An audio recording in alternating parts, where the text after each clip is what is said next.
Remember when the internet felt fun before everything became paywalled and ad-ridden and optimized for engagement at all costs? What happened to that era of the internet, and why does everything feel so icky now? As someone born in the late 90s, I feel like I grew up alongside the internet in some ways. Like, it was truly the Wild West when I was first starting to engage with it. And it's interesting to reflect on how far it's come over the past 2 decades. Back in the day, things felt so innocent and so ripe for creativity and exploration. And I don't know about you guys, but when I spend a little time on the internet these days, it doesn't exactly give that same energy anymore. There are a few websites that I can think of that really still feel like they have captured and held on to this early internet vibe that so many new websites and apps and platforms have lost. And I'm thinking specifically of Wikipedia,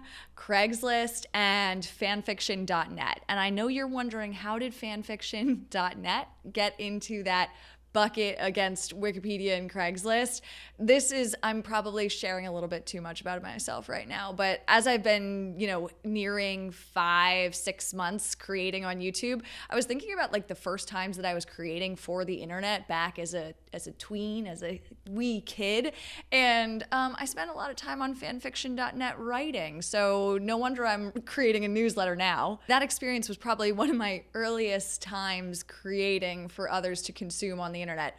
But anyways, that's an aside about me. Sites like Wikipedia, Craigslist, and fanfiction.net, they are no frills. They're really more so about the function. And I think a big differentiator is that they were born out of communities rather than being created by profit-driven companies. If you're unfamiliar with these sites, I encourage you to pop over to them right now, and I think you will just be amazed by how simple they have remained over the years. Think about the type of sites that you spend time on the internet or social media platforms nowadays. They are purely created for profit, and there are algorithmic feeds, there might be paywalls, there's engagement farming that's happening, and all around it's just extreme monetization. And how did we get there? How did we go from sites looking like Craigslist to being bombarded nonstop on social media platforms with just short form videos and ads and everything possibly stimulating in your face at all times? My name's Kate Cassidy, and I'm a part of the problem. I work in tech and advertising, but because of that, I really like to make content about it and demystify things that are going on in the background. So if you like tech commentary, if you like unpacking your relationship with social media, if you like intentional living, then you've come to the right place. Subscribe to follow along. So to unpack the evolution of how the internet went from this really innocent digital Wild West to where it is now, we have to go way back to a period of time where I wasn't even alive or consuming the internet. But in the very early days, sites that were created were very niche. I mean, it was hard to get a computer, get your hands on a computer. It was hard. The skills for software development weren't as commonplace as they are today. And so the early internet it wasn't super sophisticated. It was largely ad-free. And then at a certain point in time, of course, publishers started to realize, hey, we need to monetize in a way, shape, or form just to make sure that we're getting compensated for the efforts we are doing to build these early internet sites. And with that initial need to monetize came the earliest form of it in the simple banner ad. Then so much happened along the way. Google AdSense made it easier for publishers and sites to monetize in a less intrusive way, monetizing search, monetizing or making ad inventory on your sites available. Then in the 2010s, we saw the explosion of social media, which at first seemed like free to play, free to use platforms. Like, thinking back on it, early Facebook and Instagram were such wild places. I know Instagram, it felt like we were just all throwing sepia tone over sunsets and flowers. Then on Facebook, it was a lot of like my status for truth is, and poking each other. Remember when we all were going around poking each other all day long? It was silly, it was innocent, it was kind of fun. We were all starting to get to know how to use these platforms for the first time, and it was a way to purely connect with other people. Things were still shown in a chronological order, so you could see your friend's most recent post for the the day. Then, of course, came the shift and the need to monetize through ads. And then came the more insidious things like engagement-driven design or overly harvesting data for the purpose of collection and eventual monetization. So we all know this. We've all seen this. We all consume on the internet. So I think that we're aware of how funky it all has started to feel. But why is that? I think a crux of all of this really stems from venture capital and the profitability problem. When we think of those early internet sites like the Craigslist and Wikipedias of the world, they weren't chasing profit in the way that sites and apps and platforms that come up now today do. In the late 90s and early 2000s, the money to be made was through the internet, or at least that was the common narrative that was going around. And that in turn started to really impact the funding cycles and business models and how these things were being built. So back when the internet was that super nascent space, it was still quite niche and software development skills weren't being utilized to create things with the intention of profit. But in this second wave or later wave of building for the internet, all of a sudden money was starting to chase these opportunities. In more recent history, if a company or a person had an idea for a platform or a website, this could take the form of a startup that has the ability to get outside investor funding or venture capital. Because of that outside funding that is constantly looming overhead,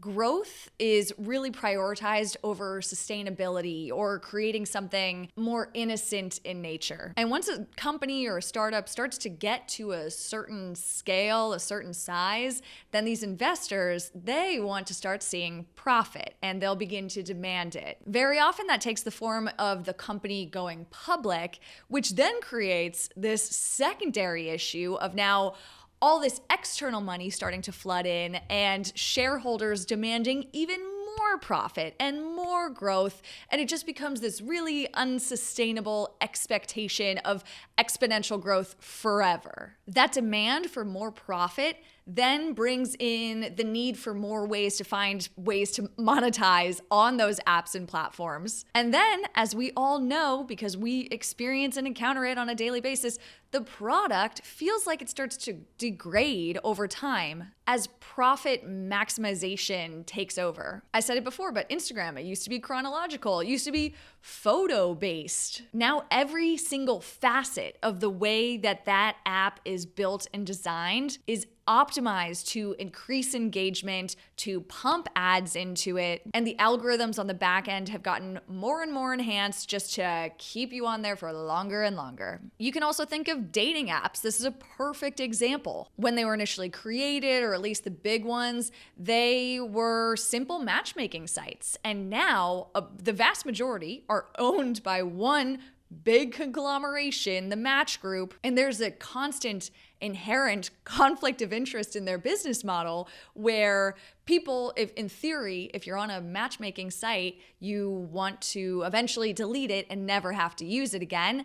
But these companies, and then even more zoomed out, the shareholders who own stock in these companies want more profit. So there will always be a conflict when it comes to the dating apps. And that's why you now find dating apps loaded with paid features or things just starting to degrade. You can't send unlimited likes now. There might be subscription tiers, or you have to pay for boosts or for additional likes. I don't really know. Even things like Twitter or X were initially just for casually posting thoughts throughout the day, and now it's just constant monetization and everything's behind paywalls, and you can pay for verification and just generally pay to play. Like every single type of tech that we interact with feels like has gone through this similar arc, this similar evolution from the initial innocent idea to eventual degradation caused by hyper-monetization. And this is why sites like Wikipedia and Craigslist and my darling fanfiction.net still feel so innocent and pure in a way. The reality is they weren't built for extreme profit in the way that these companies that came up later in the evolution of the internet were built for profit from the beginning because of the way that they received funding. Wikipedia is a nonprofit. It's donation funded and it's community run. Craigslist is super low cost to run and they're going for a very sustainable business model, never chasing that mass scale profit. And then fanfiction.net, it's passion driven, it's non-VC funded, and to this day it remains not ad ridden. I hope that someone else who is watching this video can possibly relate to my nerdiness of having ever spent time on fanfiction.net. And if I just unlocked a memory for you, leave a comment down below. Are we similar types of nerds there? These sites are just examples that show that platforms actually can function and operate without that same aggressive monetization. But unfortunately, it just doesn't work that way anymore because of how all of these sites and startups and companies are funded by venture capital with the desire to eventually go public and start to chase even more money that way. Something that I worry about or think about a lot is, can we actually change this business model? What's the path forward here? Things feel icky. The internet feels weirder than it used to. Everything feels like ad ridden and it's just the end-shitification of the internet, to play into that article. I personally don't think it's sustainable, but I also don't know if I have an answer. I actually can tell you for a fact, I'm not the one with the answer as to how we fix this. There are a couple different groups and ways of thinking of people who are trying to go down different paths. There's been a rise of decentralized platforms like Blue Sky and Mastodon, but they definitely haven't really gotten that widespread public embrace and adoption yet. There's of course been a rise in subscription models like Discord and Patreon, and while those I think have a lot of merit, they still are a paywalled experience, so it's tricky when you're just thinking like, is it only ads? Like, do we have to deal with this all the time? Or does it have to be paywalled? Is everything gonna go behind a paywall?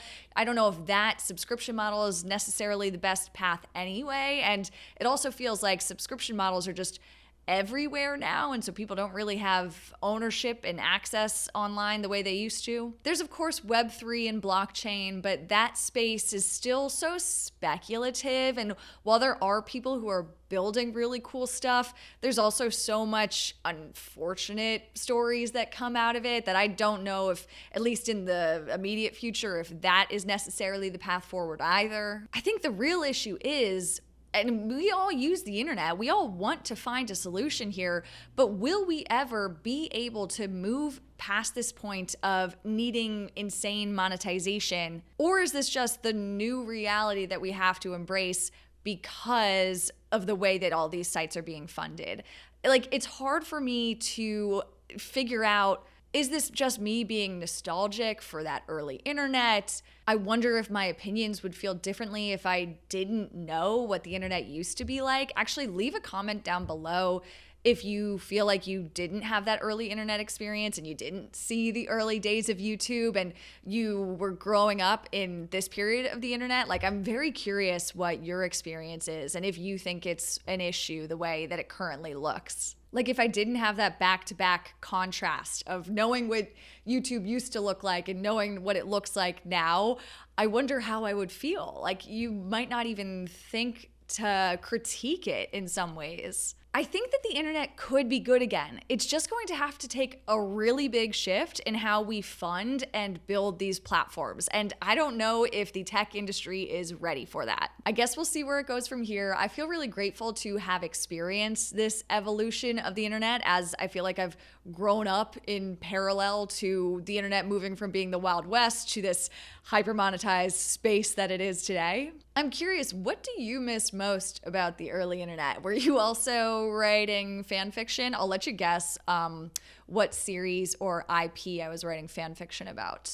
Let me know in the comments down below what you think. But thanks so much for watching, and special shout out to Emily, Artemis, and Kareen for subscribing to my newsletter. It really helps support this channel. I appreciate all of you. Thanks so much for tuning in. We'll talk again soon. Bye.